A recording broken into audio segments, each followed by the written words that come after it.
કેટલાક શહેર દિવસમાં જીવંત હોય છે અને કેટલાક શહેર રાતે જાગે છે.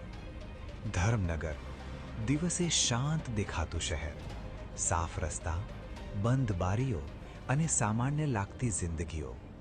પણ આ શાંતિ સાચી નથી, કારણ કે રાત પડે ત્યારે આ શહેરનો શ્વાસ બદલાઈ જાય છે. અહીં ચીસો સંભળાતી નથી, કારણ કે અહીં કોઈ બોલતું નથી. અહીં ડર બોલે છે. સવાર થાય ત્યારે એક સામાન્ય ફોટોગ્રાફર તેના કેમેરા સાથે શહેરની કહાનીઓ કેદ કરે છે.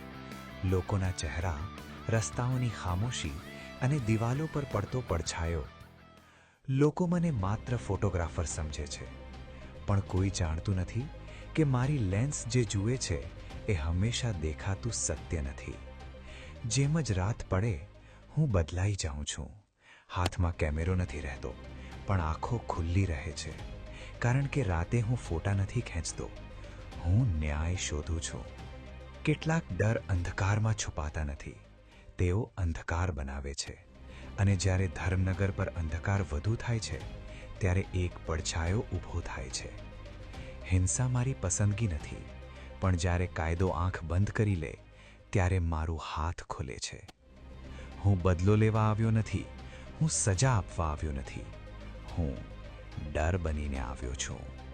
આ શહેરને ખાવાવાળો માણસ દિવસે લોકો માટે દેવતા, દાન, ભાષણો કરે છે, પણ રાતે એ જ માણસ રાક્ષસ બની જાય છે.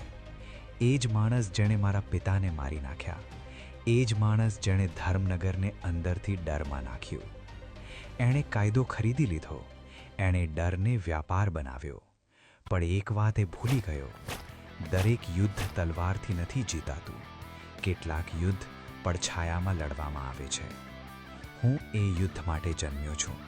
તમે શહેર ખરીદી શકો, કાયદા વેચી શકો, લોકોની અવાજ બંધ કરી શકો, પણ ડરને ક્યારેય કાબૂમાં નહીં લઈ શકો. અંધકારથી ભાગી શકાતું નથી, કારણ કે હવે ડર માણસ નથી રહ્યો. ડર હવે એક નામ છે.